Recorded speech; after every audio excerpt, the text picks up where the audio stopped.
The origins of Chinese Kung Fu are shrouded in the mists of antiquity, as far back as prehistoric man, imitating the movements of animals as he sat around the cave fire. And so the tradition was handed down. But there was no system to it, nor any structure, till the abbot of Shaolin, concerned for the well-being of his monks, refined Kung Fu in the 72 basic styles. As a result, the monks of Shaolin became the leading exponents of Kung Fu throughout China.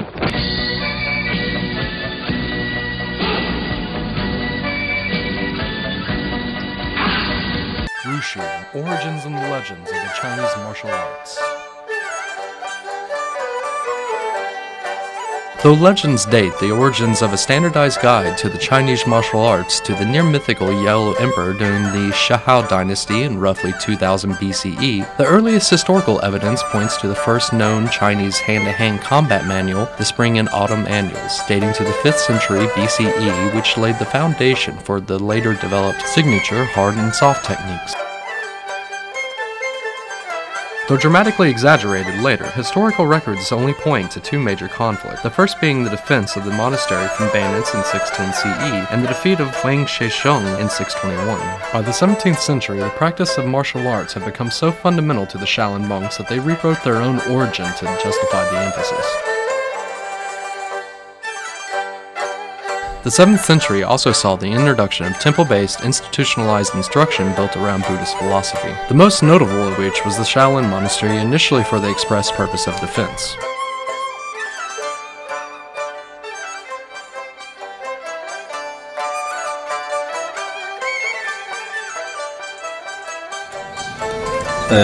我本人在80年代初，也就81年来到少林寺。我呢，家是安徽人。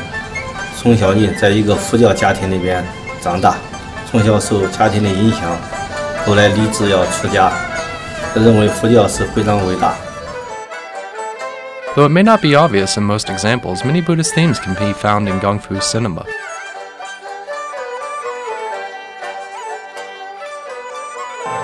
特别近几十年，国内国外影视界选少林寺题材。 拍了很多片子，有些我们看了是有个宣传了少林的精神，有些呢真正没有啥关系。 As Huinong says, never under any circumstances say mistakenly that meditation and wisdom are different. They are unity, not two things. The idea of unity in Zen Buddhism does not assert that everything is one, but rather seeks to acknowledge the non-dual nature of existence, and that an individual is constantly inseparable from their current situation by realizing one's true Buddha nature and acting on it.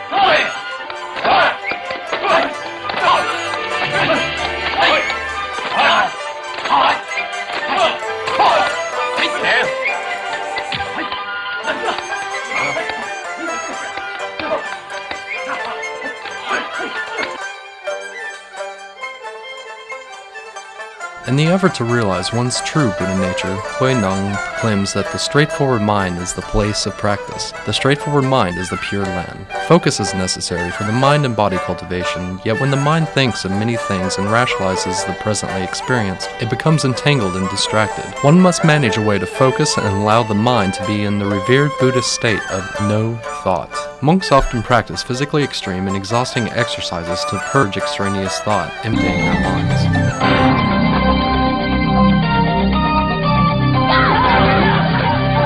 Slapping water develops mental toughness, and by choosing freezing cold days to slap the water, the student learns to resist the cold.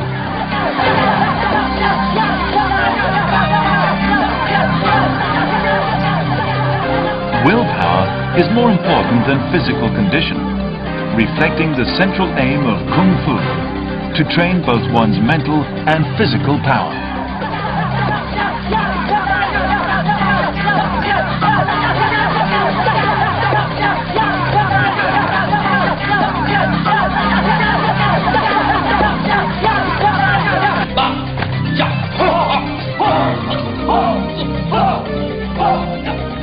Xiaoxiang is a way to strengthen delicate human fingers. The many nerves in the fingers make them extremely sensitive to pain and therefore weak. What seems like a gentle pursuit of pushing one's hands into dried beans after only a short time becomes almost unbearably painful. For the Kung Fu devotee, it is a pain that must be borne regularly and for up to an hour at a time until the fingers are strengthened and the pain is controlled.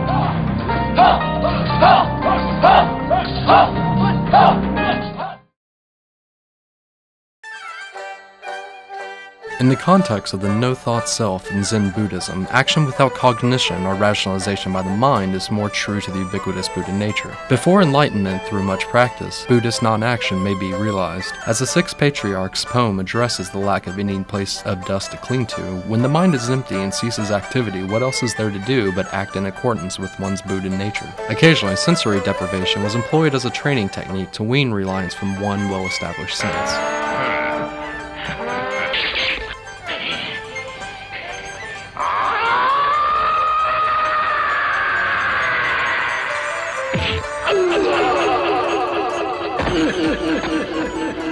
In the seemingly paradoxical journey to achieving Buddha when all along one has always been Buddha, it becomes obvious that verbal descriptions are of little avail. One must teach oneself and attain self-accomplishment by actively confronting and adapting to rigorous practice.